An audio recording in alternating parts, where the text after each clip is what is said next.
Dans les collines ondulantes du centre de l'Illinois, là où les herbes de la prairie murmuraient autrefois leurs secrets au vent, se dresse un monument au mal oublié que l'Église catholique tente d'effacer de l'histoire depuis plus d'un siècle.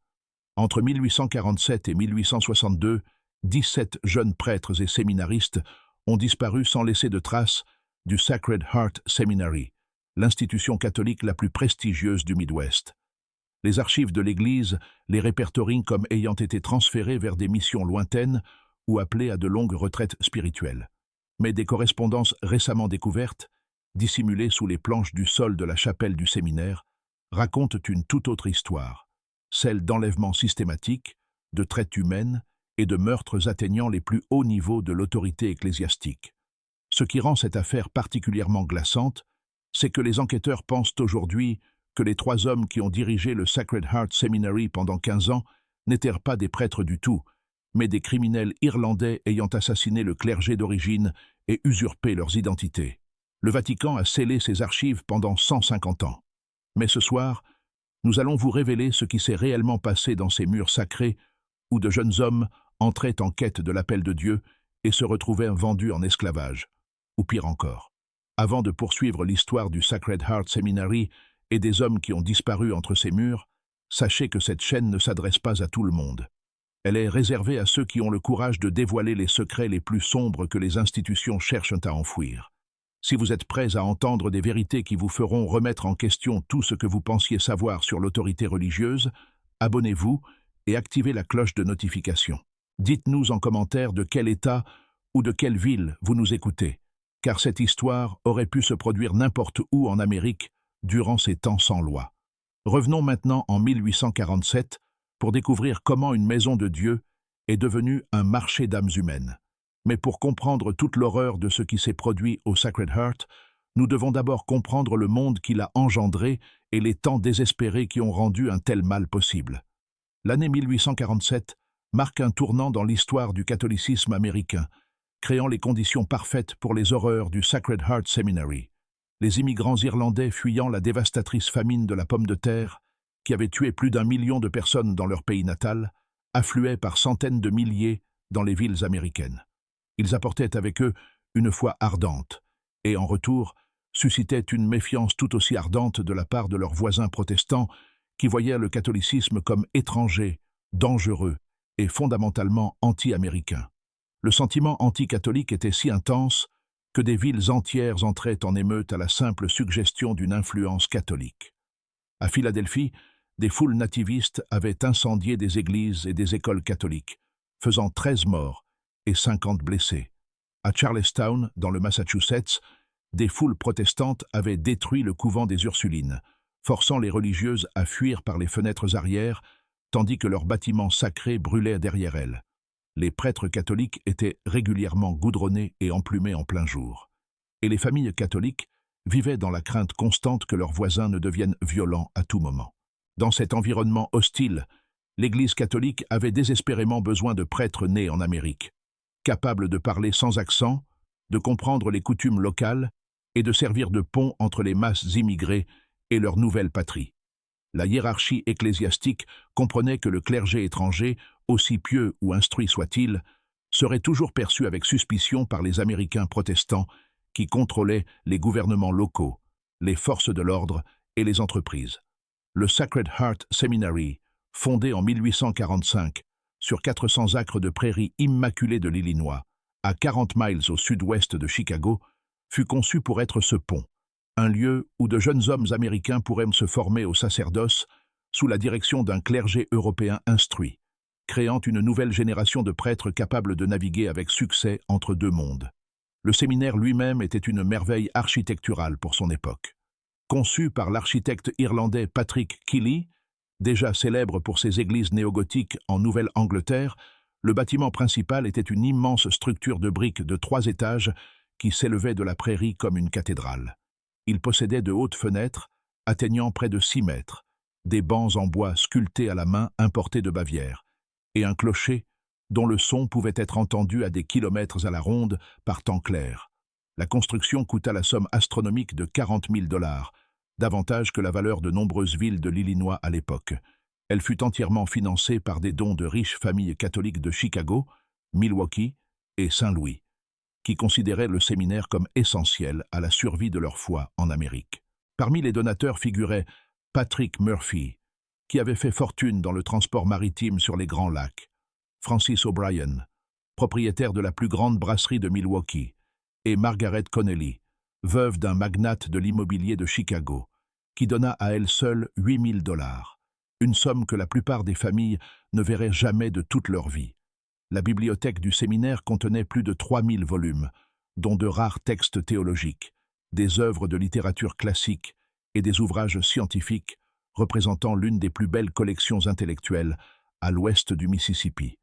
Le bâtiment disposait également d'équipements modernes rares pour une région rurale, plomberie intérieure alimentée par un puits profond, éclairage au gaz dans les principaux étages et un système de chauffage central sophistiqué utilisant une chaudière et des conduits pour réchauffer l'ensemble de la structure durant les hivers rigoureux de l'Illinois. Le père supérieur Edmund Walsh arriva du comté de Cork à la fin de 1846 pour établir le programme académique du séminaire. Homme d'une stature imposante, mesurant près d'1,90 m, avec des yeux gris perçants et une barbe argentée descendant presque jusqu'à la poitrine, Walsh attirait l'attention partout où il allait. Il parlait avec l'accent cultivé du Trinity College de Dublin et portait des lettres de recommandation de plusieurs évêques d'Irlande, dont un témoignage particulièrement impressionnant de l'archevêque de Dublin lui-même. Walsh affirmait avoir étudié la théologie au prestigieux séminaire de Maynooth, où il aurait obtenu les plus hautes distinctions en théologie morale et en droit canon. Ses prétendus diplômes incluaient des études avancées en philosophie, en langue classique et en histoire de l'Église, faisant de lui l'un des prêtres les plus instruits du Midwest américain.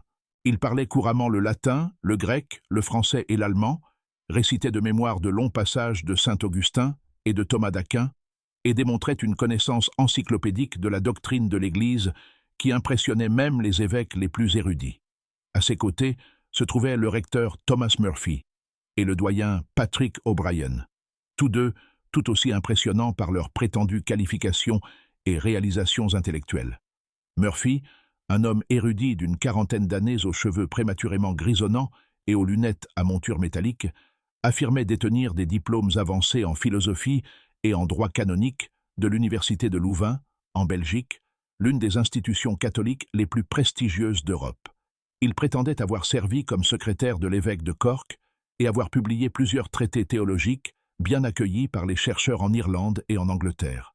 Le doyen Patrick O'Brien était plus jeune, peut-être âgé de 35 ans, mais tout aussi convaincant, avec un prétendu parcours en langue classique et en histoire de l'Église à la Royal University of Ireland. O'Brien était particulièrement doué pour la rhétorique et l'homilétique, livrant des sermons qui faisaient pleurer son auditoire et expliquant des concepts théologiques complexes dans un langage accessible aux gens ordinaires. Sa prétendue expérience comme aumônier de riches familles irlandaises lui donnait une connaissance des usages aristocratiques et des manières raffinées qui impressionnaient la société catholique américaine. Ensemble, les trois hommes projetaient une image d'autorité intellectuelle, de dévotion spirituelle et de sophistication culturelle qui impressionnait même les responsables ecclésiastiques les plus sceptiques. L'évêque William Quarter de Chicago, qui détenait l'autorité ultime sur le Sacred Heart Seminary, fut si convaincu de leurs qualifications qu'il leur accorda une autonomie sans précédent dans l'établissement des politiques et des procédures de l'institution. La première promotion du séminaire, à l'automne 1847, se composait de 12 jeunes hommes âgés de 18 à 25 ans, issus de familles catholiques de tout le Midwest, qui avaient consenti de lourds sacrifices pour financer leurs études. Ils venaient d'horizons divers, Heinrich Müller et Johann Weber, fils d'immigrants allemands de Milwaukee, dont les familles avaient mis leurs ressources en commun pour les envoyer. Patrick Kelly et Sean Malley, issus de familles irlandaises prospères de Chicago, qui voyaient le sacerdoce comme un chemin vers la respectabilité sociale. Antoine Dubois, d'une famille française de Détroit, enrichie par le commerce des fourrures, et même Thomas Morrison et David Anderson, convertis issus de familles protestantes qui avaient embrassé le catholicisme malgré l'opposition farouche de leurs proches. Ces jeunes hommes arrivèrent le cœur rempli de dévotion religieuse et l'esprit désireux de servir Dieu, totalement inconscients qu'ils entraient dans un piège soigneusement élaboré depuis des mois. Chaque étudiant avait été sélectionné avec soin selon des critères précis établis par les 3 faux prêtres. Une situation familiale suffisamment aisée pour payer les frais de scolarité élevés, une force physique adaptée aux travaux pénibles, un niveau d'instruction qui les rendrait utiles dans des postes qualifiés, et un isolement social tel que leur disparition serait plus facile à expliquer et plus difficile à investiguer. La routine quotidienne au Sacred Heart Seminary semblait suivre les pratiques traditionnelles des séminaires établis par des siècles d'éducation catholique. Les étudiants se levaient à 4h30 pour les laudes, premier office de prière de la journée, assistaient à la messe à 5h dans la magnifique chapelle du séminaire, puis passaient leur journée dans un emploi du temps soigneusement structuré, alternant prière, études et travail manuel, notamment l'entretien des vastes terrains du séminaire. Le programme académique était rigoureux et complet.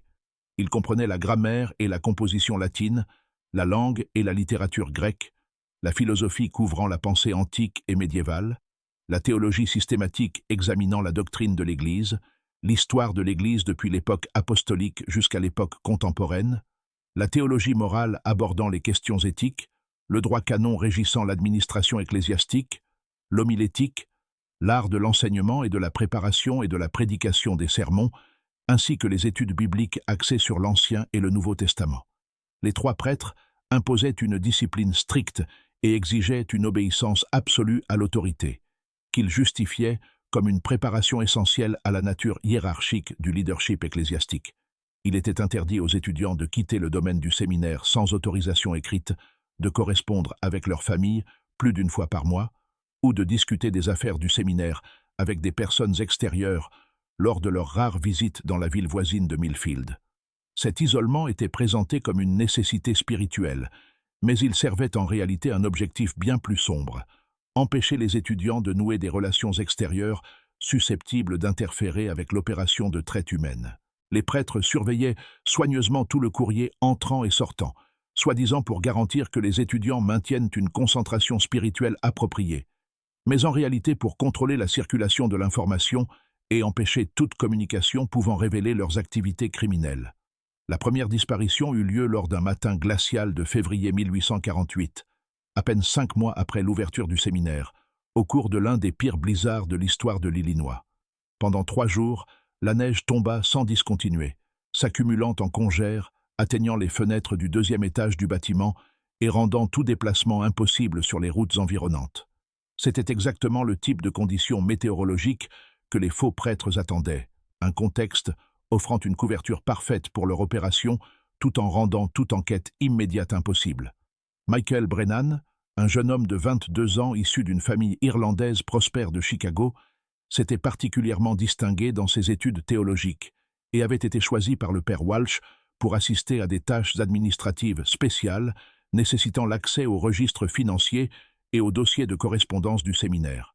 Sa famille possédait 3 épiceries prospères, desservant la communauté irlandaise grandissante de Chicago, et avait payé la somme considérable de $200 par an pour son éducation, une somme économisée pendant plus de 5 ans, convaincue qu'elle investissait dans l'avenir sacerdotal de leur fils et dans la position sociale de leur famille au sein de la communauté. Michael avait écrit à sa famille quelques jours seulement avant sa disparition, décrivant sa joie d'avoir été choisi pour des responsabilités avancées et son enthousiasme à l'idée de commencer des études spécialisées en théologie morale. Cette lettre, qui sera retrouvée plus tard parmi les papiers de Walsh, exprimait sa profonde gratitude pour le sacrifice de ses parents et sa détermination à servir Dieu et la communauté irlandaise. Elle ne contenait aucune trace de détresse, de doute ou de désir de quitter le séminaire. Le soir du 13 février 1848, Michael fut convoqué dans le bureau privé du père Walsh après le repas du soir. Plusieurs étudiants se souvenaient l'avoir vu marcher dans le couloir vers le bureau de Walsh vers 20h30, portant un petit portefeuille en cuir contenant ses travaux académiques. Le bureau se trouvait dans une partie reculée de l'aile administrative du séminaire, séparée des dortoirs des étudiants par d'épais murs de pierre qui étouffèrent les sons. Selon des témoignages ultérieurs d'étudiants interrogés sur cette soirée, des voix élevées pouvaient être entendues provenant du bureau de Walsh vers 21h, bien que les paroles précises soient impossibles à distinguer. La dispute, car c'est bien de cela qu'il s'agissait, se poursuivit pendant près d'1 heure, avec des périodes de silence ponctuées de cris semblant impliquer plusieurs voix. Vers 22h15, les bruits cessèrent brusquement et un silence troublant s'abattit sur l'aile administrative. Joseph Kennedy, le colocataire de Michael et son ami le plus proche au séminaire, l'attendit jusqu'à près de minuit dans leur chambre commune. Lorsque Michael ne se présenta pas à la prière du matin à 4h30, Joseph supposa que son ami avait reçu l'autorisation de dormir plus longtemps en raison de ses responsabilités administratives. Ce n'est qu'après la messe du matin, lorsque le père Walsh s'adressa aux étudiants rassemblés, que Joseph apprit l'explication officielle de l'absence de Michael. Debout derrière la chaire en bois sculpté qui dominait la chapelle du séminaire, Walsh annonça la nouvelle avec un chagrin et une inquiétude apparents. Michael, expliqua-t-il, avait reçu un appel urgent durant la nuit pour porter assistance à des victimes du choléra dans une communauté isolée près de la frontière de l'Iowa. La maladie avait frappé une petite communauté catholique, et leur prêtre local était décédé, laissant les fidèles sans guide spirituel au moment de leur plus grande détresse. Michael, malgré sa jeunesse et sa formation incomplète, s'était porté volontaire pour cette mission dangereuse, démontrant le courage désintéressé qui caractérise une véritable vocation sacerdotale. L'explication de Walsh semblait raisonnable en apparence, d'autant plus que de véritables épidémies de choléra ravageaient périodiquement les communautés frontalières dans les années 1840. Le choléra était une maladie terrifiante, capable de tuer des adultes en parfaite santé en quelques heures, et les prêtres qui soignaient les malades s'exposaient presque à une mort certaine. L'image du jeune Michael sacrifiant sa sécurité pour servir Dieu et les fidèles était exactement le type de récit héroïque destiné à inspirer les autres séminaristes et à renforcer leur propre sentiment d'appel. Cependant, Joseph Kennedy remarqua des détails troublants qui ne correspondaient pas à l'histoire officielle. Tout d'abord, le lourd manteau d'hiver de Michael était toujours suspendu dans leur armoire commune, avec ses bottes les plus chaudes et ses épais gants de laine, des objets absolument indispensables pour voyager durant un mois de février en Illinois, surtout pour atteindre une communauté isolée en Iowa. La température était descendue à moins 15 degrés la nuit précédente, rendant toute survie impossible pour quiconque voyagerait sans vêtements d'hiver appropriés. Plus inquiétant encore, Michael n'avait jamais mentionné à Joseph un quelconque appel au ministère imminent, alors que les deux jeunes hommes partageaient chaque soir leurs pensées et préoccupations spirituelles les plus profondes avant de s'endormir. Ils avaient discuté de leur projet d'avenir la veille même de la disparition de Michael, et celui-ci avait parlé avec enthousiasme de son travail administratif et de son désir de se spécialiser en théologie morale. Il n'avait montré aucun signe d'agitation, d'insatisfaction ou de volonté d'acquérir immédiatement une expérience missionnaire. Joseph remarqua également que les effets personnels de Michael étaient restés exactement comme il les avait laissés, y compris son bien le plus précieux, un chapelet en argent ayant appartenu à sa grand-mère, morte durant la famine irlandaise de la pomme de terre. Michael n'avait jamais été vu sans ce chapelet depuis son arrivée au séminaire, et Joseph trouvait inconcevable que son ami parte pour un travail missionnaire dangereux sans emporter cette relique familiale sacrée. Lorsque Joseph interrogea discrètement le père Walsh sur ces incohérences le lendemain, la réaction du prêtre fut rapide, sévère, et totalement disproportionnée par rapport à la nature de la question. Walsh accusa Joseph de nourrir une curiosité orgueilleuse, incompatible avec l'obéissance religieuse appropriée, et de manifester un scepticisme dangereux envers l'autorité légitime de l'Église. De telles attitudes, avertit Walsh, pouvaient mener à la corruption spirituelle et à la damnation éternelle si elles n'étaient pas corrigées par une pénitence sévère et une discipline spirituelle rigoureuse. En guise de punition pour ces questions jugées présomptueuses, Joseph fut condamné à passer la semaine suivante en prière solitaire et en jeûne dans la chapelle du sous-sol du séminaire, une pièce humide et sans fenêtre, située sous la structure principale, où les étudiants étaient envoyés pour méditer sur leurs fautes spirituelles et implorer le pardon de Dieu. La chapelle du sous-sol était creusée directement dans la colline sous le séminaire, accessible uniquement par un étroit escalier de pierre descendant depuis l'entrée arrière du bâtiment principal. Elle était délibérément inconfortable, conçue pour encourager une repentance sincère par l'épreuve physique. Les murs étaient faits de pierres brutes et suintaient continuellement l'humidité, créant une atmosphère de moiteur permanente qui glaçait jusqu'aux os. La seule lumière provenait de bougies que les étudiants devaient entretenir eux-mêmes, et la seule source de chaleur était un petit brasero fournissant une chaleur minimale durant les pires rigueurs de l'hiver. Durant cette semaine d'isolement dans cette chambre souterraine, Joseph vécut une expérience qui le hanterait pour le reste de sa vie. Tard dans la nuit, généralement vers 2 heures du matin, alors que le séminaire était censé être plongé dans un silence total, il entendait distinctement le bruit des sabots de chevaux et des roues de chariots sur le sol gelé à l'extérieur de la chapelle du sous-sol. Ces sons étaient clairs et distincts, malgré les épais murs de pierre, ce qui suggérait que l'activité se déroulait directement au-dessus de sa prison souterraine.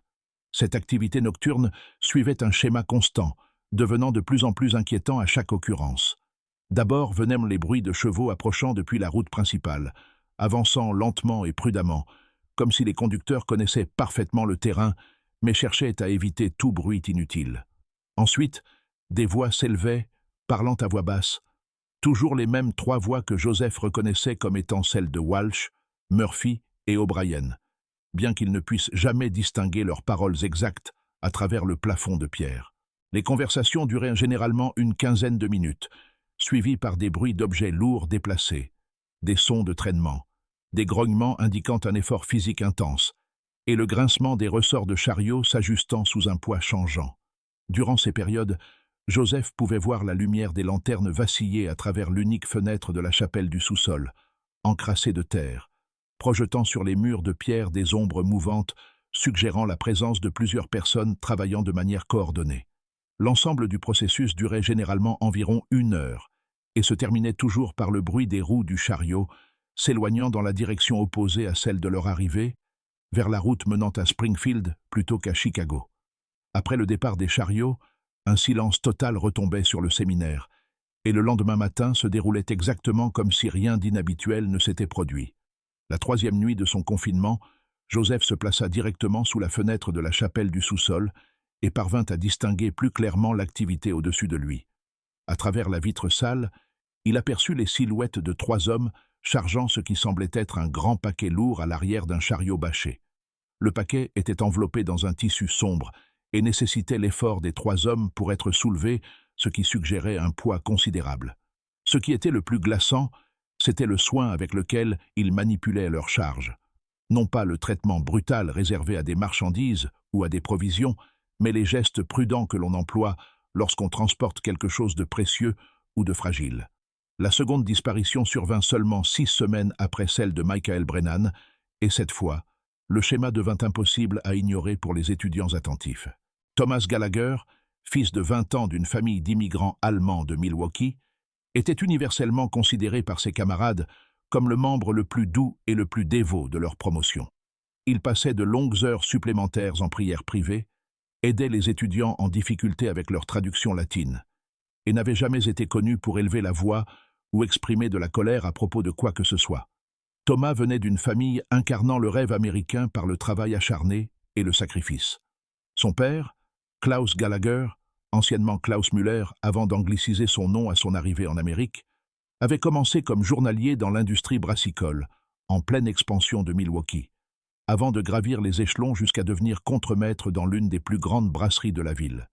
Sa mère, Anna, complétait les revenus familiaux, en faisant de la couture et de la lessive, travaillant jusqu'à 16 heures par jour pour économiser l'argent nécessaire à l'éducation de Thomas au séminaire. Les Gallagher avaient consenti d'énormes sacrifices pour payer les frais de Sacred Heart. Ils avaient vendu leur petite ferme à l'extérieur de Milwaukee et s'étaient installés dans un appartement exigu afin de consacrer chaque dollar possible à la vocation religieuse de leur fils. Thomas portait lourdement le poids de ces sacrifices familiaux, exprimant souvent à ses camarades sa détermination à justifier la confiance placée en lui et à servir Dieu avec le dévouement que méritait la générosité de ses parents. Le soir du 30 mars 1848, Thomas fut convoqué dans le bureau privé du père Walsh immédiatement après les prières du soir. La convocation fut transmise par le doyen Patrick O'Brien, qui s'approcha de Thomas dans la chapelle du séminaire avec une expression inhabituellement grave et lui murmura qu'il était requis pour une consultation urgente concernant ses progrès académiques. Thomas sembla perplexe face à cette convocation, confiant à son ami le plus proche, Heinrich Weber, qu'il n'avait connaissance d'aucun problème dans ses études et qu'il ne voyait pas quelle affaire urgente nécessitait une attention immédiate. Plusieurs étudiants logés dans les dortoirs proches de l'aile administrative rapportèrent avoir entendu des voix élevées provenant du bureau de Walsh à partir de 21 heures, se poursuivant de manière intermittente jusqu'à près de 23 heures. La conversation semblait impliquer plusieurs personnes, avec des périodes de discussion calmes interrompues par ce qui ressemblait à des disputes ou à des désaccords animés. Des étudiants témoignèrent plus tard avoir reconnu la voix de Thomas à plusieurs reprises, semblant de plus en plus bouleversé et agité au fil de la soirée. Vers 22h30, bien après l'heure à laquelle le silence obligatoire du soir aurait dû s'installer, Heinrich Weber et deux autres étudiants entendirent des bruits évoquant des meubles déplacés ou renversés dans le bureau de Walsh, suivi d'un silence total qui dura près de 30 minutes. Puis, vers 23 heures, ils entendirent le bruit familier d'un chariot tiré par des chevaux quittant l'arrière du bâtiment du séminaire, avançant lentement, avec des roues étouffées, comme si les conducteurs tentèrent de réduire le bruit au minimum. Le lendemain matin, durant la messe, le père Walsh annonça que Thomas avait traversé ce qu'il qualifia de profonde crise spirituelle au cours de leur consultation de la veille au soir. Thomas aurait confessé lutter contre des pensées impures incompatibles avec la vocation sacerdotale et serait parvenu à la douloureuse conclusion qu'il n'était pas fait pour la vie religieuse. Plutôt que d'affronter la honte d'un échec public, Thomas aurait quitté volontairement le séminaire avant l'aube pour rejoindre un monastère contemplatif dans la nature sauvage du Wisconsin, où des années de silence et d'isolement l'aideraient à surmonter ses luttes spirituelles et peut-être, un jour, à accéder à une autre forme de service religieux. L'explication de Walsh était élaborée avec une grande sophistication psychologique, jouant sur des peurs et des angoisses communes à de nombreux séminaristes. La tentation sexuelle était un combat réel pour de jeunes hommes engagés dans le célibat, et la honte associée à de tels sentiments conduisait souvent à des formes extrêmes d'autopunition et d'isolement. L'idée d'un étudiant troublé cherchant la rédemption dans une retraite monastique était entièrement plausible et cohérente avec les approches catholiques traditionnelles face aux crises spirituelles. Cependant, comme pour la disparition de Michael Brennan, des détails troublants apparurent pour ceux qui examinaient attentivement l'explication officielle. Thomas avait laissé derrière lui son bien le plus précieux, un chapelet sculpté à la main par sa mère mourante, qu'il ne quittait jamais depuis son arrivée au séminaire 8 mois plus tôt. Le chapelet fut retrouvé soigneusement posé sur son bureau de dortoir, suggérant un geste intentionnel plutôt qu'un oubli accidentel. Plus suspect encore, Thomas était parti si soudainement qu'il n'avait pas récupéré les $50 de fonds personnels que sa famille lui avait confiés pour les dépenses courantes. Une somme conservée dans le coffre du bureau du père Walsh. Pour une famille ayant tant sacrifié pour payer les frais de scolarité, abandonner $50 représentait une perte financière lourde de conséquences pour leur survie quotidienne. Plus troublante encore, une lettre que Thomas écrivait à sa jeune sœur Maria était restée inachevée sur son bureau. La lettre s'interrompait en plein milieu d'une phrase décrivant sa joie de servir Dieu et son enthousiasme à l'idée de commencer des études théologiques avancées au trimestre suivant. La dernière ligne disait « Je me réveille chaque matin, reconnaissant envers Dieu de m'avoir guidé vers ce lieu saint, où je me rapproche de lui chaque jour, et je ne peux imaginer de vie plus bénie que celle qu'il m'a donnée. » La phrase s'arrêtait brusquement, comme si Thomas avait été interrompu en pleine écriture. Heinrich Weber, l'ami le plus proche de Thomas au séminaire, trouva cette lettre inachevée particulièrement troublante, car Thomas lui en avait partagé le contenu la veille de sa disparition. Il était enthousiaste à l'idée de décrire à Maria ses progrès en théologie et sa confiance croissante dans sa vocation sacerdotale. Il avait prévu de terminer la lettre le lendemain, et avait même mentionné vouloir raconter à sa sœur une conférence particulièrement inspirante, donnée par le père Walsh sur la théologie morale. La rumeur des disparitions commença à se répandre parmi les étudiants restants, toujours à voix basse et jamais en présence des 3 prêtres. Le corps étudiant, initialement composé de 12 membres, avait désormais perdu 2 des siens en seulement 6 semaines, et les explications officielles, bien que plausibles prises individuellement, commencèrent à paraître suspectes lorsqu'elles étaient considérées ensemble. Certains étudiants défendaient les récits des prêtres, affirmant que l'appel de Dieu pouvait survenir soudainement et que la véritable dévotion exigeait parfois l'abandon des attaches terrestres, y compris les relations familiales et les biens matériels. D'autres, en revanche, commencèrent à remarquer des schémas inquiétants qui alimentaient un malaise croissant. Michael et Thomas faisaient tous deux partie des étudiants les plus aisés financièrement. Tous deux avaient démontré des capacités académiques exceptionnelles qui les rendaient précieux pour n'importe quelle communauté religieuse. Tous deux avaient été convoqués à des réunions privées avec le père Walsh peu avant leur disparition. De plus, tous deux avaient laissé derrière eux des effets personnels incompatibles avec un départ volontaire, et aucun n'avait montré auparavant de signes de doute, de détresse ou de désir de quitter le séminaire. L'atmosphère au Sacred Heart Seminary commença à changer de manière subtile mais indéniable. Les étudiants devinrent plus prudents dans leurs conversations, plus attentifs à ne pas exprimer d'opinions ou de questions pouvant être interprétées comme une remise en cause de l'autorité. La camaraderie spontanée qui avait marqué les premiers mois du séminaire céda la place à un climat latent d'anxiété et de suspicion qui imprégnait tous les aspects de la vie quotidienne. Alors que le rude hiver de l'Illinois cédait progressivement la place au printemps, les disparitions au Sacred Heart Seminary se poursuivirent avec une régularité terrifiante, révélant la nature systématique de l'opération. À Noël 1848, 5 autres jeunes hommes avaient disparu de l'institution, chaque départ étant accompagné d'explications de plus en plus élaborées de la part des 3 faux prêtres, démontrant leur confiance croissante dans leur capacité à manipuler à la fois les étudiants et les autorités extérieures. La 3e disparition concerna Antoine Dubois, le séminariste français de Détroit dont la famille avait fait fortune dans le commerce des fourrures. Antoine possédait des compétences précieuses en survie en milieu sauvage, en pistage animal et en langues amérindiennes, ce qui le rendait particulièrement attrayant pour des acheteurs recherchant des travailleurs pour des opérations frontalières. Il disparut à la suite d'un prétendu appel d'urgence pour porter assistance à une colonie française isolée, soi-disant menacée par des tribus amérindiennes hostiles. La 4e disparition fut celle de Heinrich Weber, l'ami le plus proche de Thomas Gallagher, qui avait commencé à poser trop de questions sur le départ soudain de son colocataire. Heinrich aurait été transféré vers un séminaire spécialisé à Baltimore, destiné à la formation de prêtres pour les communautés d'immigrants allemands. Un transfert qui, selon les prêtres, nécessitait un tel niveau de secret qu'il lui était interdit de dire au revoir à ses camarades ou d'écrire à sa famille avant d'être solidement installé dans son nouveau lieu d'affectation. À la fin de l'année 1848, le corps étudiant était passé de 12 à 7 membres, et ceux qui restaient vivaient dans un état d'anxiété permanente, ne sachant jamais qui serait le prochain à recevoir la convocation redoutée dans le bureau du père Walsh. Les survivants développèrent un système tacite de protection mutuelle, notant soigneusement qui était appelé à des réunions privées et dressant mentalement l'inventaire des biens les plus précieux de leurs camarades afin de surveiller qui pourrait être sur le point de disparaître.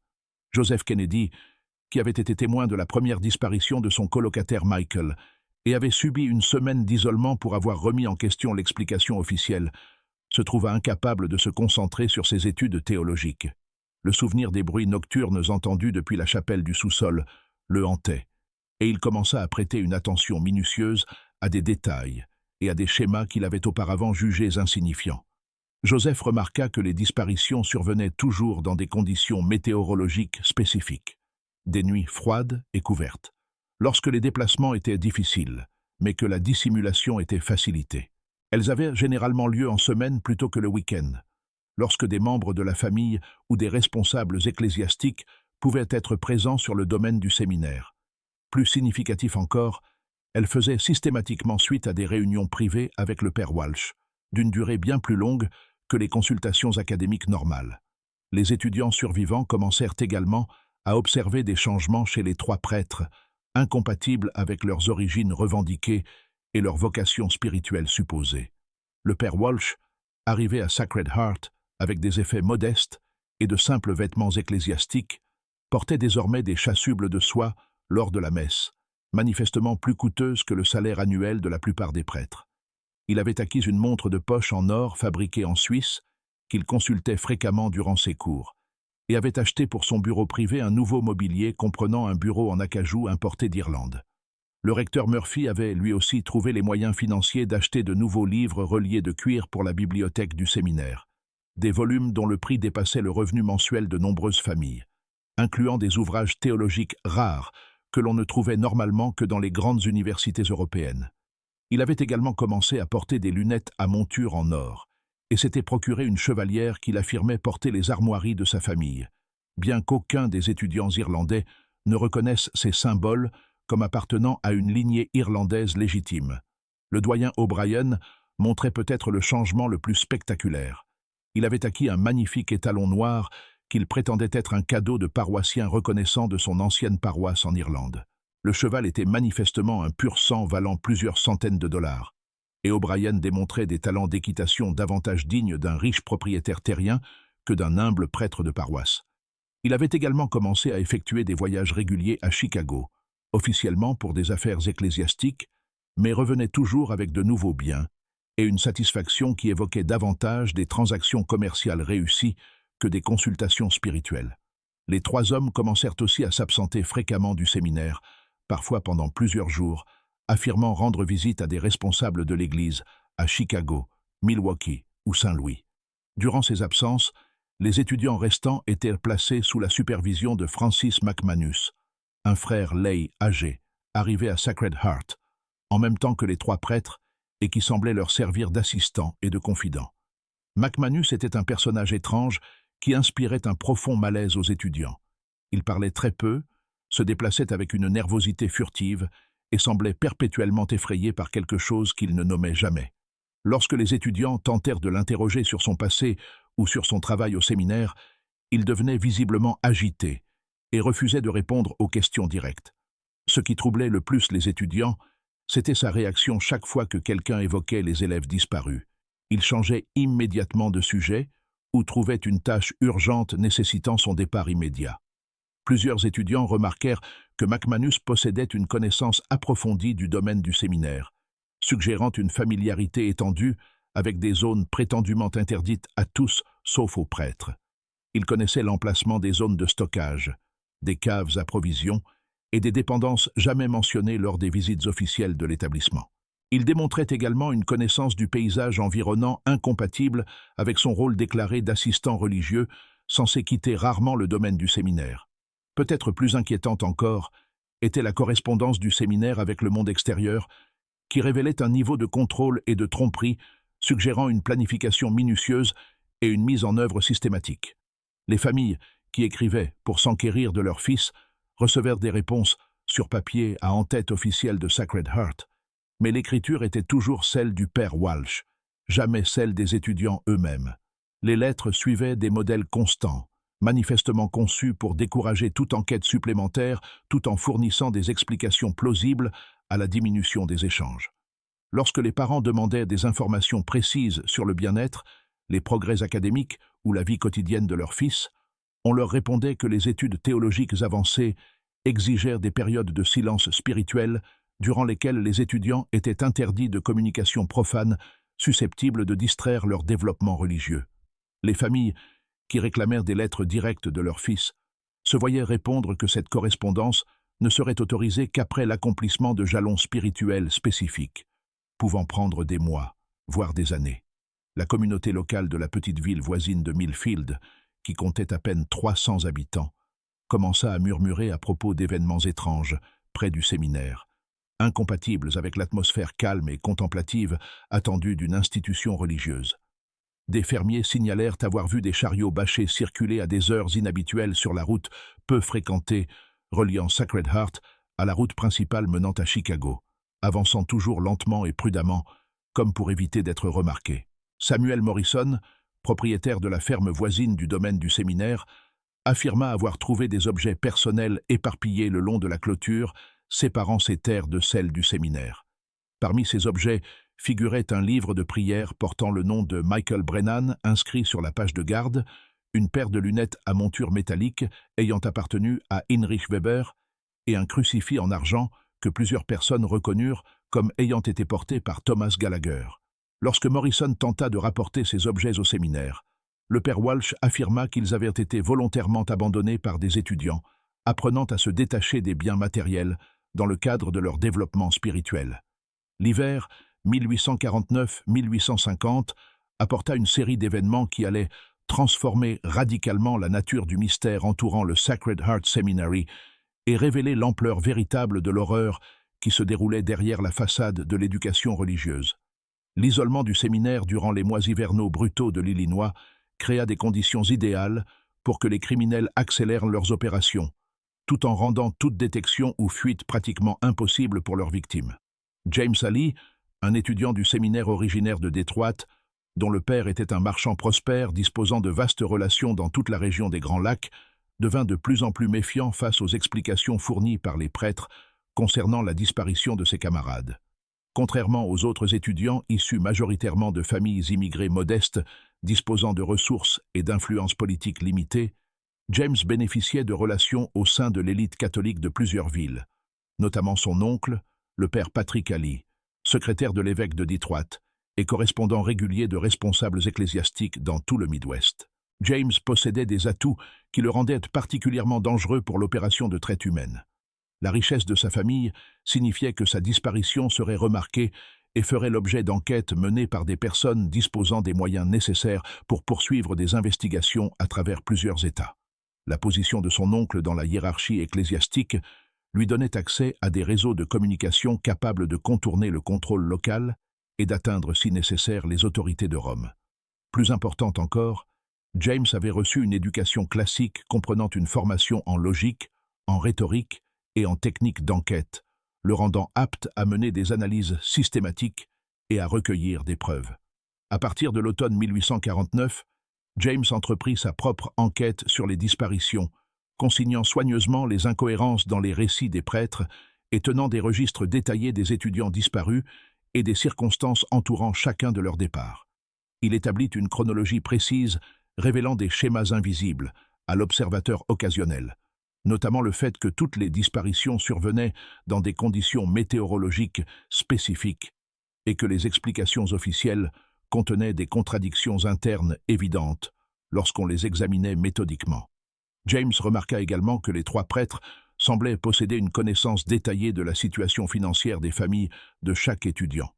Des informations normalement confidentielles dans les archives de l'Église et accessibles uniquement à quelqu'un ayant mené des enquêtes approfondies sur le passé de chaque famille. Les prêtres savaient quels étudiants provenaient de familles aisées, lesquels possédaient des terres agricoles pouvant servir de garantie, et lesquels avaient des proches dans d'autres villes susceptibles de fournir une aide en cas de crise.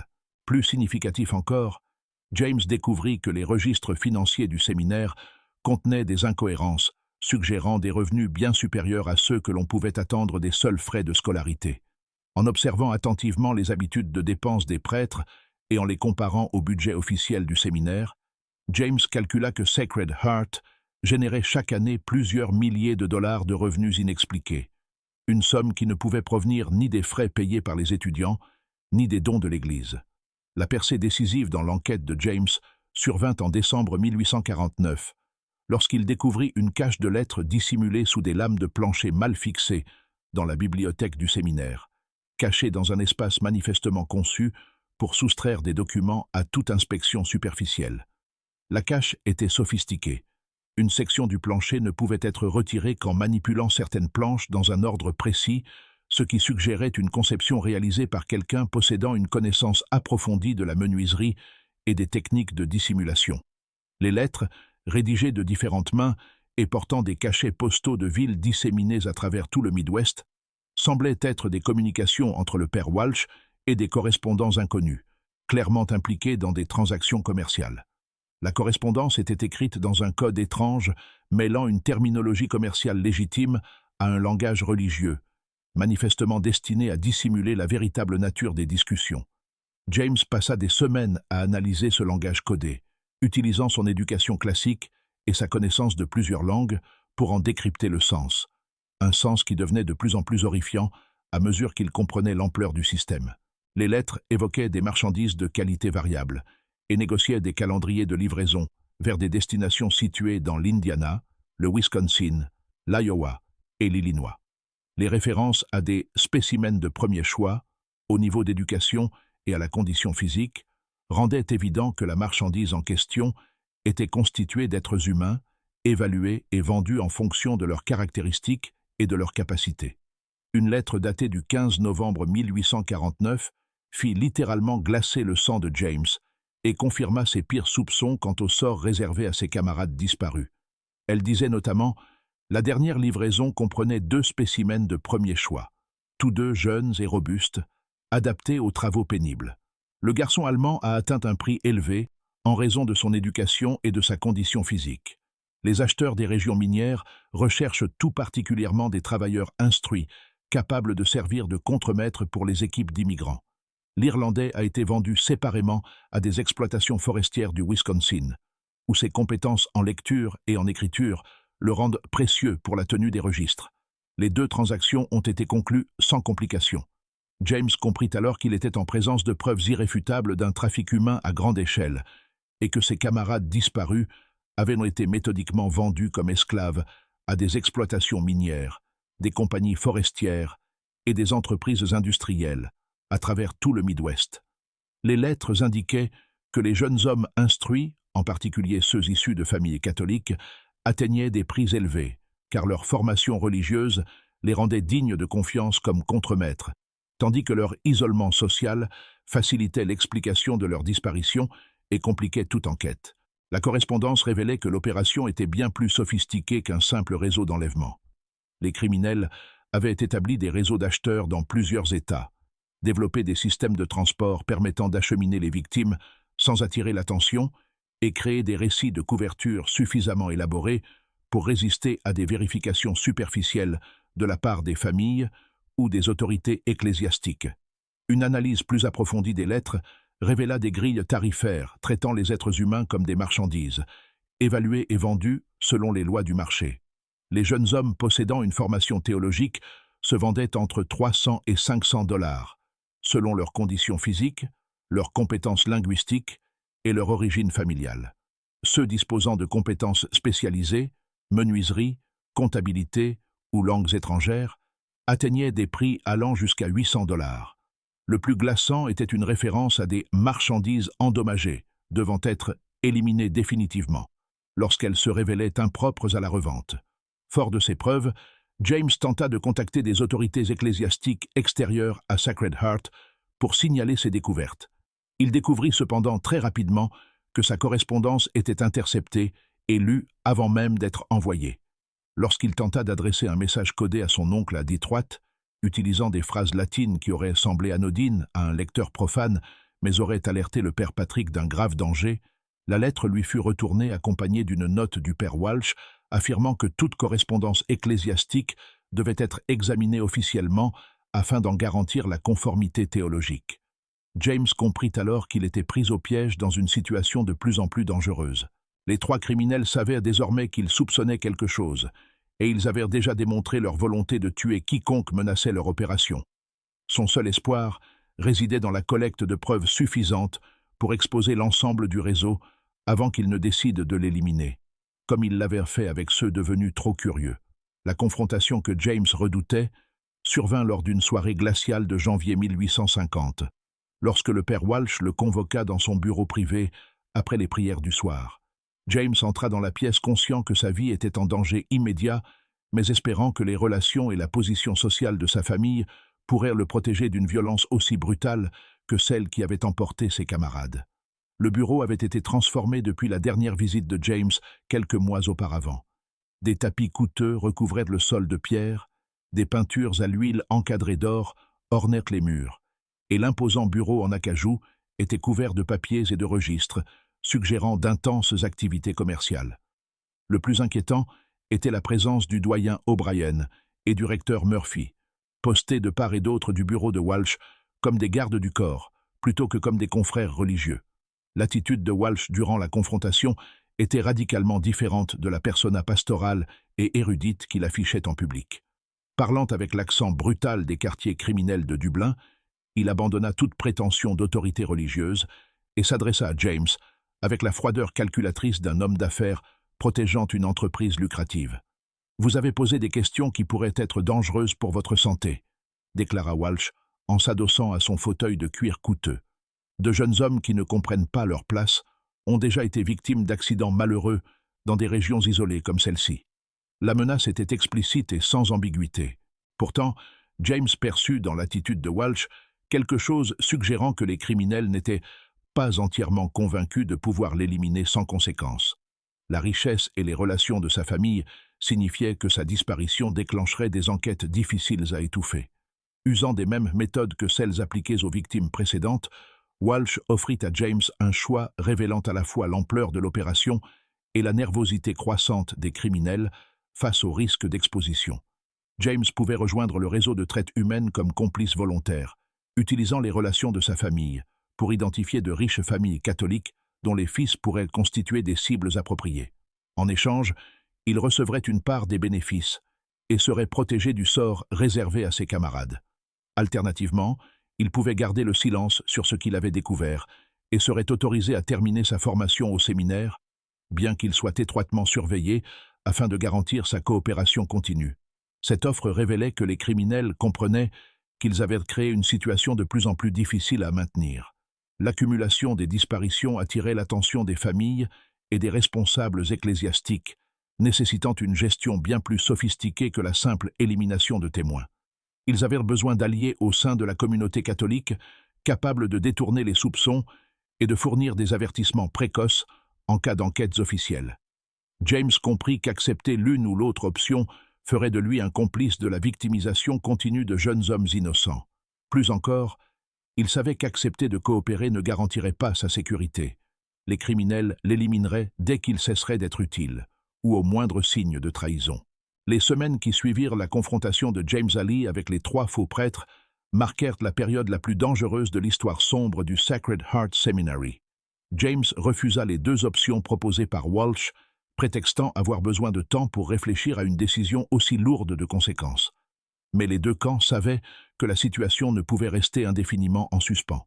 Les criminels devenaient de plus en plus nerveux face à l'attention que leur opération attirait, tandis que James cherchait désespérément un moyen de révéler la vérité sans devenir leur prochaine victime. Durant cette période de tension extrême, James découvrit qu'il était placé sous une surveillance constante par Francis McManus, le frère Lai nerveux, qui semblait apparaître partout où James se rendait sur le domaine du séminaire. McManus se positionnait toujours de manière à pouvoir observer les activités de James tout en feignant d'effectuer des tâches d'entretien. James remarqua également que l'homme prenait des notes dans un petit carnet de cuir qu'il dissimulait dans sa robe. La surveillance allait bien au-delà de la simple observation. James constata que ses effets personnels étaient régulièrement fouillés. Des livres déplacés de leurs emplacements habituels, des papiers dérangés dans le tiroir de son bureau, des vêtements réarrangés de façon révélatrice d'un examen méthodique.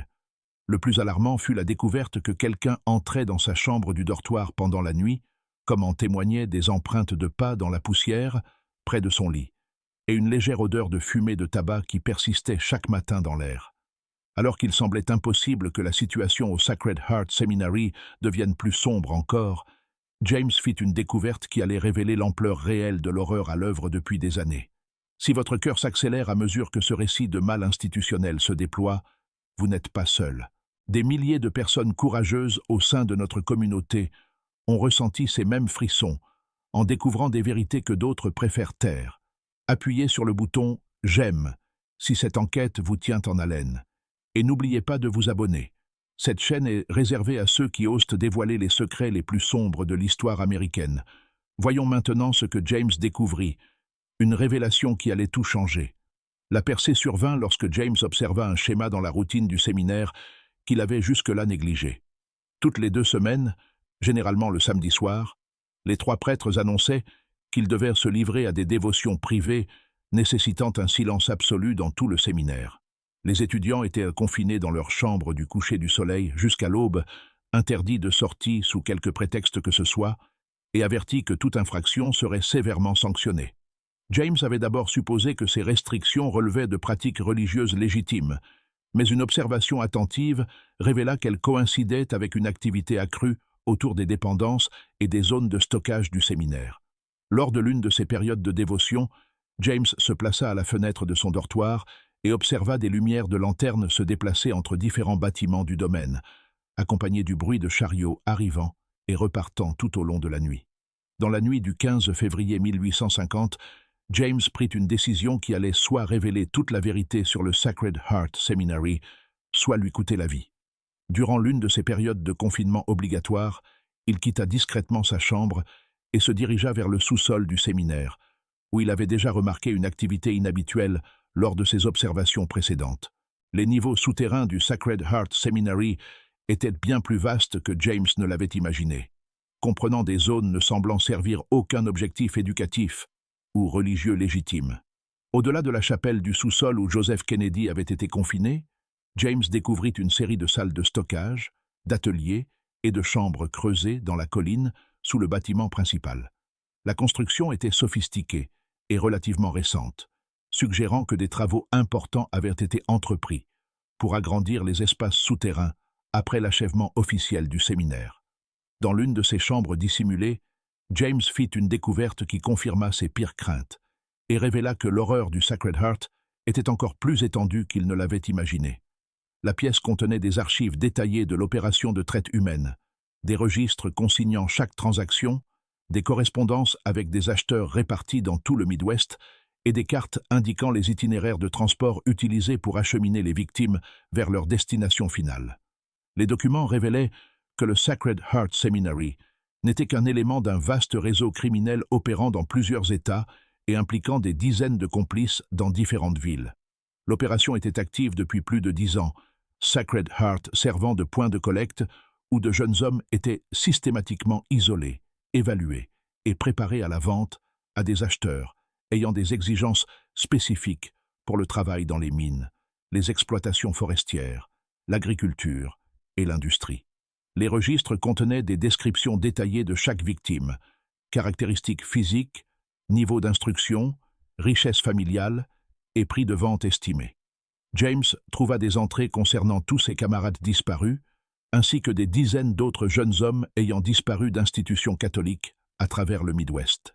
L'ampleur de l'opération était stupéfiante.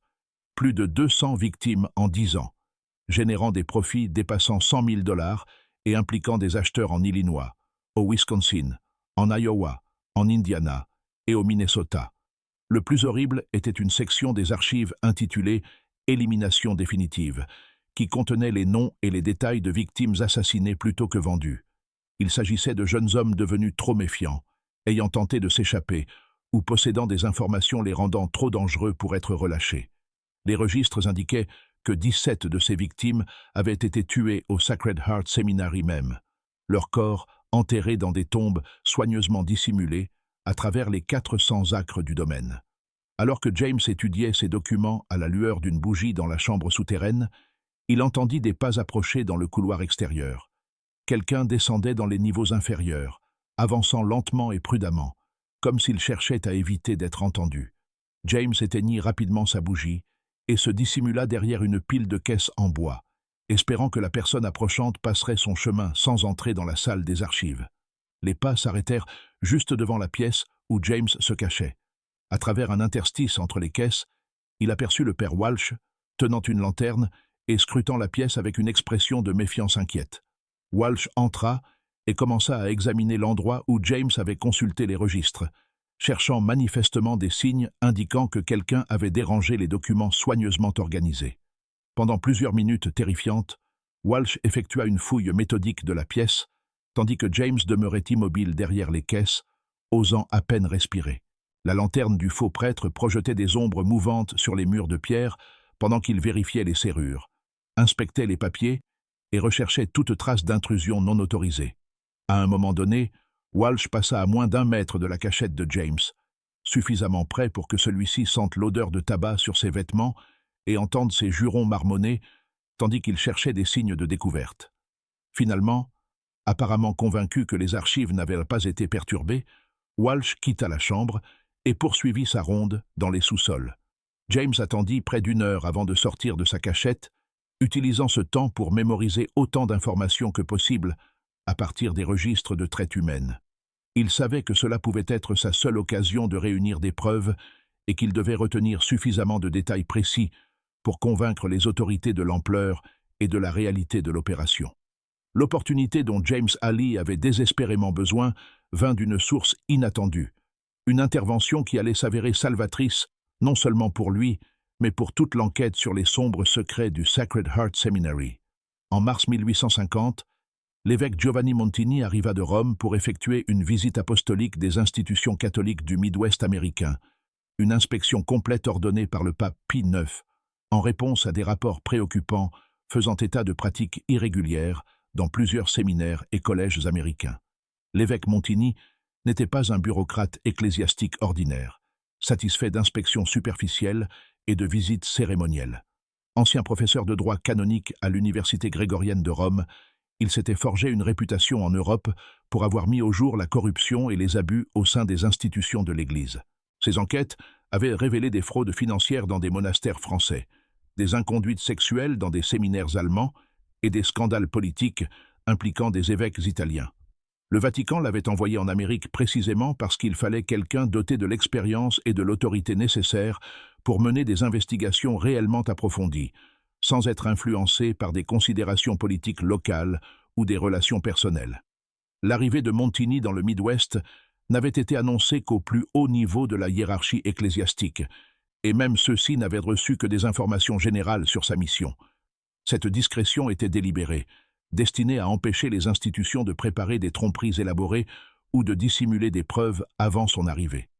La méthode de l'évêque consistait à apparaître sans préavis, à mener des entretiens approfondis avec les étudiants et le personnel, à examiner minutieusement les registres financiers et à approfondir toute irrégularité découverte.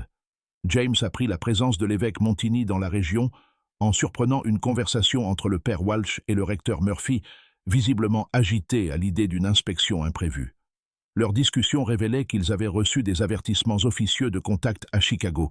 Un haut responsable du Vatican menait des enquêtes à travers le Midwest, et plusieurs institutions avaient déjà fait l'objet d'un examen approfondi. Comprenant qu'il s'agissait de sa seule chance de révéler la vérité sur le Sacred Heart Seminary, James commença à élaborer un plan pour contacter l'évêque Montini sans alerter les trois criminels de ses intentions. Le défi était considérable, car toute sa correspondance était surveillée et ses déplacements étaient étroitement contrôlés par Francis McManus et par les faux prêtres eux-mêmes. La solution de James démontra à la fois un courage exceptionnel et une ingéniosité qui allait sauver non seulement sa propre vie, mais potentiellement celle de dizaines de victimes futures. Il se porta volontaire pour aider aux préparatifs d'une éventuelle visite de l'évêque à Sacred Heart, proposant de participer au nettoyage et à l'organisation des espaces que les visiteurs pourraient inspecter. Cela lui donna des raisons légitimes de circuler librement dans les bâtiments et sur le domaine, tout en rassemblant des preuves supplémentaires de l'opération de traite humaine. Plus important encore, James utilisa son accès à la correspondance du séminaire pour découvrir que l'évêque Montini séjournait à la résidence de l'évêque William Quarter à Chicago pendant la durée de ses investigations. Il rédigea alors une lettre qui semblait être une demande ordinaire de conseil spirituel, mais qui contenait des références codées, destinées à alerter un responsable ecclésiastique instruit de problèmes graves nécessitant une enquête immédiate. La lettre, écrite en latin et utilisant une terminologie théologique précise attestant d'une véritable formation séminariste, sollicitait un entretien privé afin de discuter de préoccupations spirituelles urgentes concernant la juste interprétation de l'autorité ecclésiastique et les obligations morales des séminaristes lorsqu'ils sont confrontés à des violations apparentes du droit canon. Pour un lecteur non averti, la lettre paraissait être une requête banale émanant d'un étudiant pieux cherchant des éclaircissements sur des questions théologiques abstraites. Pour quelqu'un possédant l'éducation et l'expérience de l'évêque Montini, en revanche, le langage indiquait clairement que l'auteur avait découvert des abus graves exigeant l'intervention immédiate des autorités de l'Église. James parvint à faire parvenir la lettre grâce à un procédé complexe impliquant le versement d'un pot de vin à un fermier local afin qu'il la poste depuis la ville de Springfield, située à 40 miles de là, en utilisant l'argent qu'il avait économisé sur sa modeste allocation personnelle.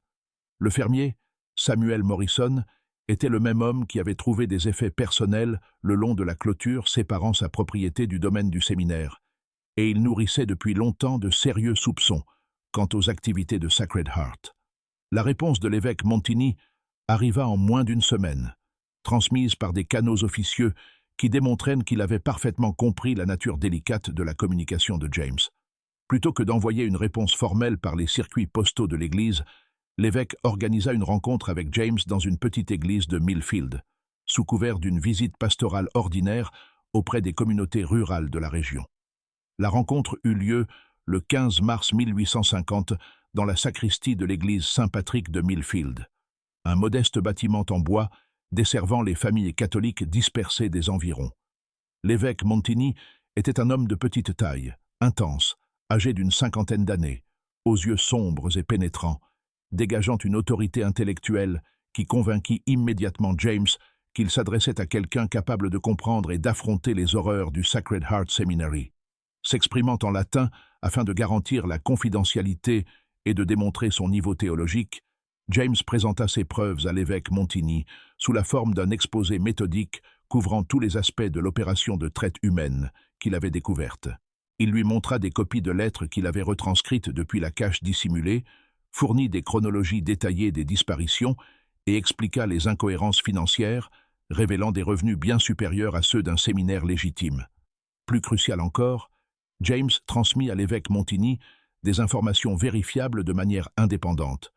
Les noms et les lieux supposés des étudiants disparus, l'emplacement de sites d'inhumation présumés sur le domaine du séminaire, ainsi que des détails concernant les fausses identités adoptées par Walsh, Murphy et O'Brien.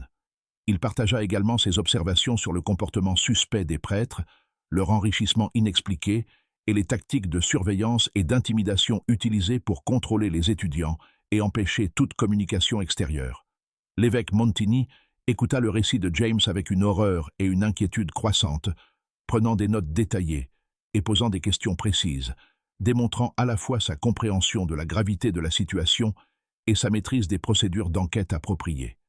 Ayant lui-même étudié en Irlande et connaissant les véritables exigences en matière de formation et d'ordination pour les prêtres envoyés en mission aux États-Unis, il reconnut immédiatement des incohérences dans les parcours revendiqués par les 3 faux prêtres. Plus significatif encore, l'évêque Montigny avait accès aux archives du Vatican, lui permettant de vérifier si Walsh, Murphy et O'Brien avaient jamais été légitimement ordonnés prêtres catholiques. Sa réaction immédiate fut d'envoyer des télégrammes chiffrés à Rome, demandant des vérifications complètes sur les 3 hommes à partir des registres exhaustifs d'ordination, d'affectation et de transfert conservés par le Vatican. L'enquête de l'évêque progressa avec l'efficacité et l'autorité propres aux plus hauts échelons de la hiérarchie ecclésiastique. En moins de 48 heures, il reçut de Rome la confirmation qu'aucun prêtre nommé Edmund Walsh, Thomas Murphy ou Patrick O'Brien n'avait été affecté à des missions américaines depuis les diocèses irlandais mentionnés par les 3 hommes.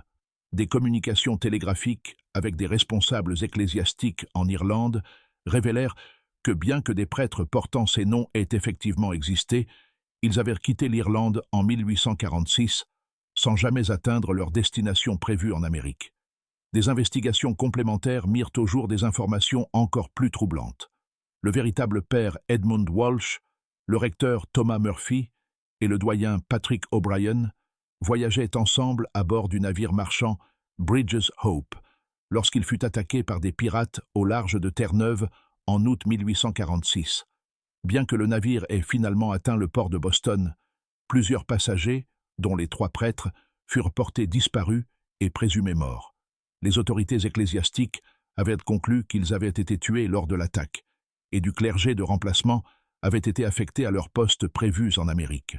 Fort de ces preuves, l'évêque Montigny organisa une enquête coordonnée destinée à exposer l'ampleur complète de l'opération du Sacred Heart Seminary et à rendre justice aux 17 jeunes hommes disparus.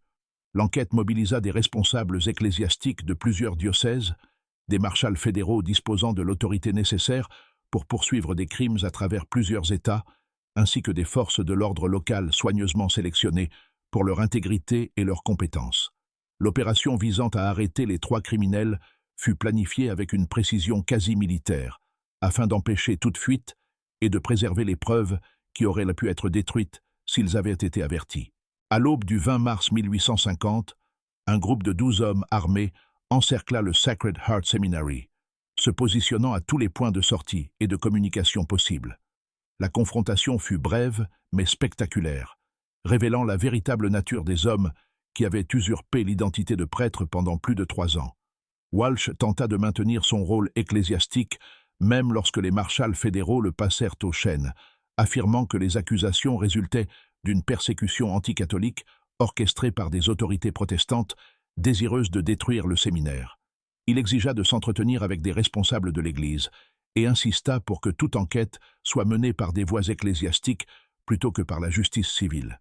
Cependant, lorsque l'évêque Montigny confronta Walsh à des preuves documentées de sa véritable identité et de son passé criminel, la façade soigneusement entretenue pendant des années s'effondra définitivement. L'homme qui avait exercé son autorité sous le nom de père supérieur Edmund Walsh fut identifié comme étant en réalité Seamus McKenna, un criminel dublinois, au passé marqué par la violence, le vol et la traite humaine depuis plus de 15 ans. Le véritable passé de McKenna était encore plus terrifiant que ce que les enquêteurs avaient imaginé. Né dans les bas-fonds de Dublin, il avait entamé sa carrière criminelle au sein de gangs violents, s'attaquant aux immigrants cherchant à fuir l'Irlande durant la grande famine de la pomme de terre. Son organisation avait développé des méthodes sophistiquées pour repérer des familles vulnérables, gagner leur confiance par le biais de liens religieux, puis les voler, les kidnapper ou les assassiner à des fins lucratives. L'attaque du navire marchand Bridges Hope avait été planifiée spécifiquement pour s'emparer des documents, des identités et des références des 3 véritables prêtres. Le gang de McKenna avait eu connaissance de leur projet de voyage grâce à des contacts au sein de la communauté catholique de Dublin, avait intercepté leur navire à l'aide d'un bâtiment déguisé en navire marchand, puis avait assassiné les membres du clergé après les avoir torturés afin d'obtenir des informations sur leur parcours et leurs affectations prévues en Amérique. Thomas Murphy se révéla être en réalité Liam Doyle, le bras droit de McKenna et le spécialiste de l'organisation en fraude financière et en falsification de documents. Doyle avait passé des mois à étudier la théologie catholique et les pratiques ecclésiastiques, mémorisant suffisamment d'éléments pour maintenir l'illusion d'un prêtre érudit, tout en mettant en place les systèmes financiers nécessaires au blanchiment de l'argent issu de la traite humaine. Patrick O'Brien était en réalité Fergus Lynch, le membre le plus violent de l'organisation et celui qui était directement responsable de l'enlèvement et du transport des victimes. Lynch avait tué au moins 12 personnes au cours de sa carrière criminelle, dont plusieurs étudiants du Sacred Heart Seminary devenus trop soupçonneux ou ayant tenté de s'échapper. L'enquête complète sur le Sacred Heart Seminary révéla l'ampleur totale de l'horreur perpétrée sous couvert d'éducation religieuse, mettant au jour un réseau criminel dépassant même les pires craintes des autorités ecclésiastiques et des forces de l'ordre. Les équipes de recherche qui examinèrent méthodiquement les 400 acres du domaine découvrirent les restes de 7 étudiants assassinés, enterrés dans des tombes soigneusement dissimulées à travers la propriété. Chaque site funéraire avait été choisi et préparé avec une attention méticuleuse à la dissimulation et à la préservation. Les corps furent retrouvés dans des états de conservation variés. Certains étaient enterrés depuis plus de 2 ans, tandis que d'autres étaient des victimes plus récentes de l'opération de traite humaine. Chaque victime avait été tuée par un coup violent porté à la tête, suggérant des meurtres rapides et efficaces lorsque ces jeunes hommes devenaient une menace pour la sécurité de l'opération. La disposition soignée des corps et la sophistication des sites d'inhumation indiquaient que les criminels possédaient une grande expérience dans la dissimulation de victimes de meurtre. Le réseau de traite humaine découvert à Sacred Heart s'avéra bien plus vaste que ce que James Alley avait lui-même soupçonné durant son enquête. Des documents cachés dans l'ensemble du séminaire révélèrent des liens avec des opérations similaires dans des institutions catholiques de l'Indiana, du Wisconsin, de l'Iowa et du Minnesota, suggérant que des dizaines d'autres victimes avaient pu connaître un sort comparable à travers le Midwest au cours de la décennie précédente.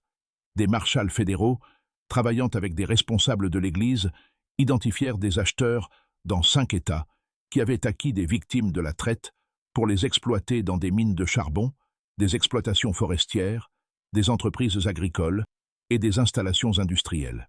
L'enquête révéla que le réseau avait généré des profits dépassant 100 000 $ durant ses années d'activité, une somme astronomique pour les années 1850, représentant plus de richesses que la plupart des communautés américaines n'en accumulaient en une décennie.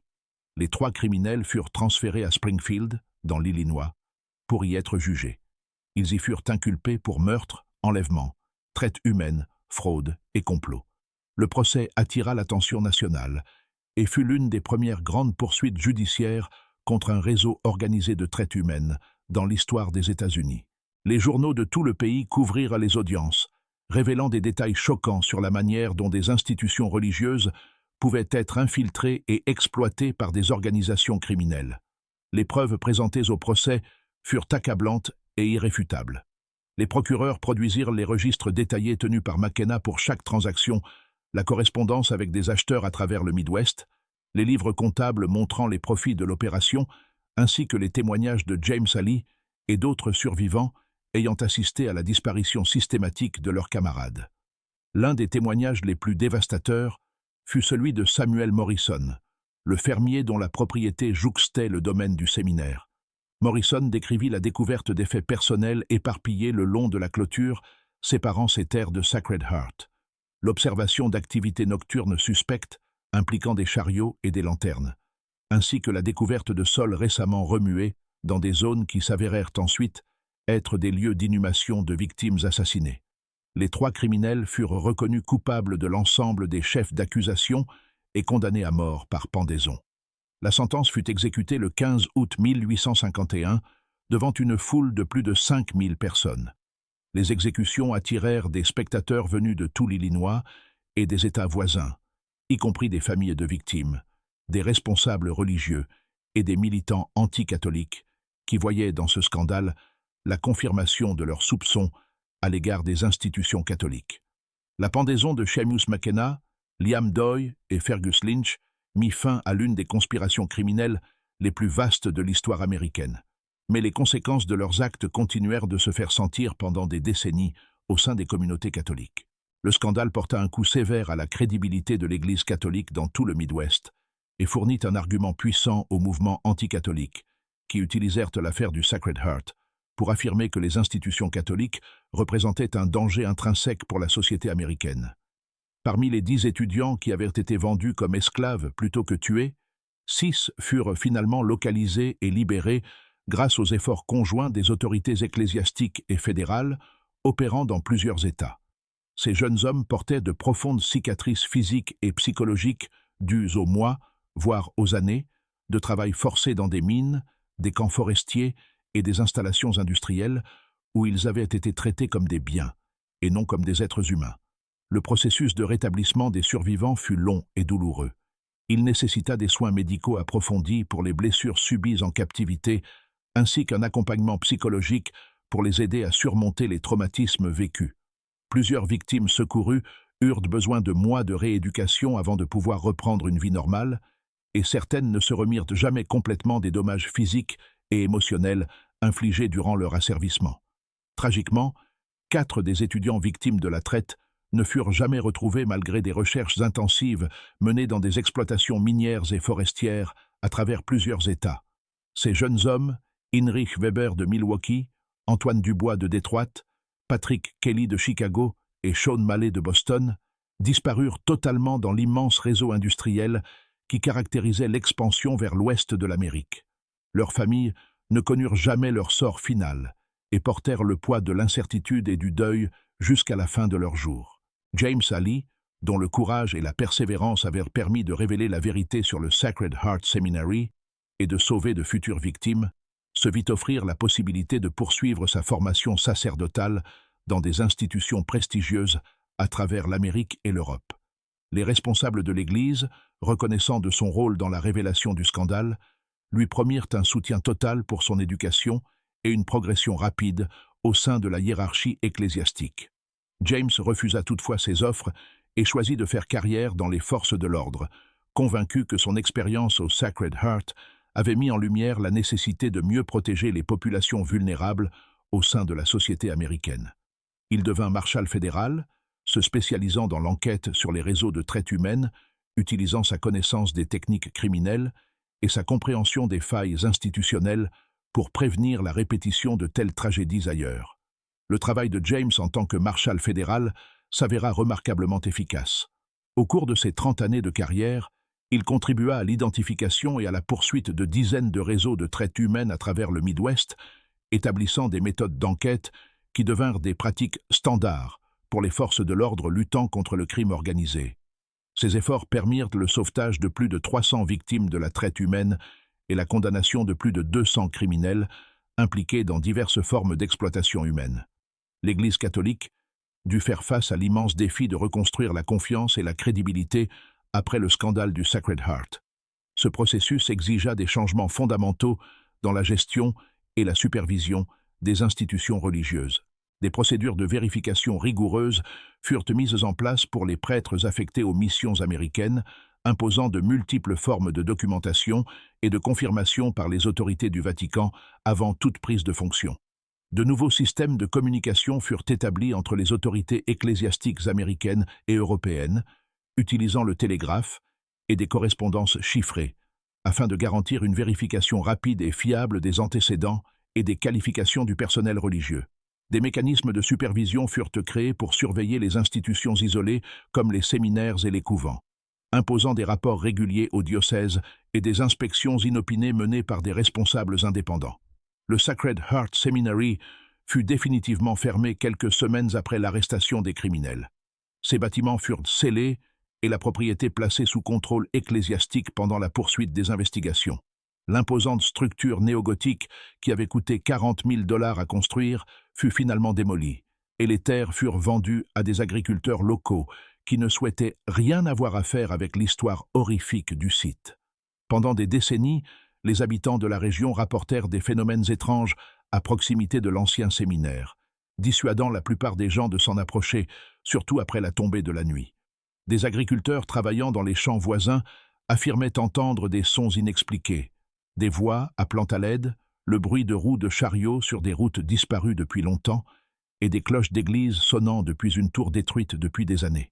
Qu'il s'agisse de phénomènes surnaturels authentiques ou de l'impact psychologique durable des atrocités commises sur ce lieu, ces récits contribuèrent à une atmosphère persistante de malaise affectant toute la région.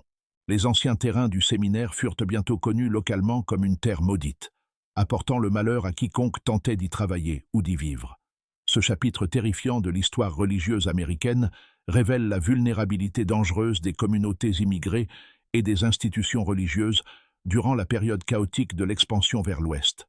À une époque où les communications étaient lentes, les vérifications difficiles et les communautés isolées, facilement exploitables par des criminels suffisamment rusés et impitoyables. L'affaire du Sacred Heart Seminary demeure un rappel brutal que le mal peut prospérer partout lorsque les personnes de bonne volonté n'osent pas poser de questions difficiles ou remettre en cause des figures d'autorité exigeant une obéissance aveugle. Cette histoire démontre également l'importance cruciale de la supervision institutionnelle et de la transparence pour prévenir les abus envers les populations vulnérables. Le succès des criminels reposait entièrement sur leur capacité à opérer dans l'isolement, sans contrôle extérieur ni vérification indépendante de leurs activités. Dès que l'évêque Montini appliqua de véritables méthodes d'enquête et mobilisa les ressources du Vatican pour examiner leurs affirmations, la tromperie fut dévoilée en quelques jours seulement. Plus important encore, l'affaire du Sacred Heart Seminary montre comment le courage individuel et la persévérance peuvent triompher du mal institutionnel, même lorsque les chances semblent écrasantes. La décision de James Alley d'enquêter sur des circonstances suspectes et sa détermination à révéler la vérité malgré le danger personnel sauvèrent la vie de futures victimes et rendirent justice à ceux qui avaient déjà souffert. Les techniques utilisées par les criminels, exploiter l'autorité religieuse, isoler les victimes de tout contact extérieur, inventer des explications plausibles pour les disparitions et utiliser des incitations financières pour maintenir la complicité, restent aujourd'hui encore des signaux d'alerte pertinents face au réseau de traite humaine. Cette affaire offre un précédent historique permettant de comprendre comment des organisations criminelles peuvent infiltrer et exploiter des institutions dignes de confiance à des fins lucratives. Ce qui rend cette histoire particulièrement glaçante, c'est qu'elle repose entièrement sur des événements historiquement plausibles et sur la psychologie humaine. Chaque aspect de l'opération du Sacred Heart Seminary, du climat anticatholique qui rendait la surveillance difficile aux incitations économiques rendant la traite rentable, reflète fidèlement les conditions réelles de l'Amérique des années 1840. Les méthodes des criminels étaient sophistiquées, mais parfaitement réalistes, et pourraient être reproduites par des trafiquants modernes disposant d'opportunités et de ressources similaires. Cette histoire nous rappelle que les monstres les plus terrifiants ne sont pas toujours surnaturels. Ce sont souvent des êtres humains ordinaires qui choisissent de commettre un mal extraordinaire par appât du gain et par soif de pouvoir. L'horreur du Sacred Heart Seminary n'est pas née d'apparitions fantomatiques ou de possessions démoniaques, mais de la cupidité humaine, de la violence et de la volonté de traiter d'autres êtres humains comme des marchandises à acheter et à vendre. Que pensez-vous de ce récit glaçant de tromperie, de traite humaine et de meurtre dissimulé dans un lieu censé servir Dieu?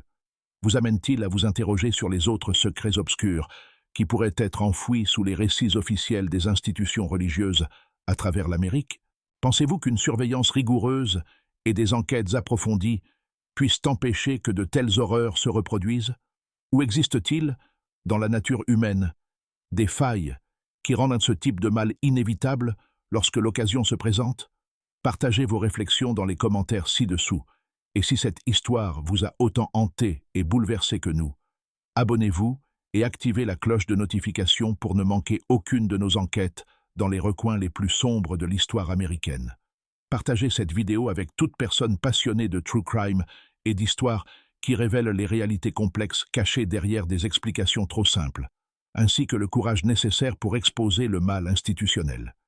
Jusqu'à la prochaine fois, souvenez-vous que la vigilance et la volonté de poser des questions difficiles restent nos meilleures défenses contre ceux qui exploitent la confiance et l'autorité à des fins obscures